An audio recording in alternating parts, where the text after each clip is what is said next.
इगतपुरीच्या तळेगावमध्ये मतदानाच्या वेळेस गोंधळ झालेला आहे। मतदान एकाला तर मत दुसऱ्याला जात असल्याचा आरोप करण्यात आलेला आहे।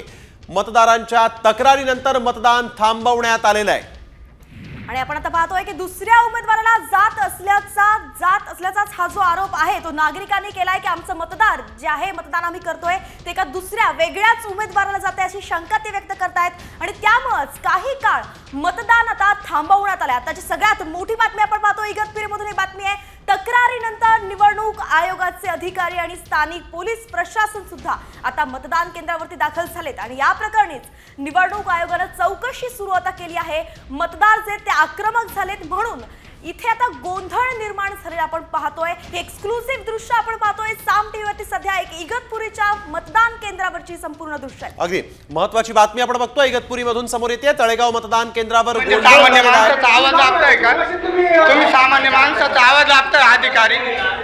तुम्ही नक्की अधिकारी हात कशासाठी सर ऐका ना, तुम्ही अधिकारी सामान्य माणसाचा आवाज दाबताय का?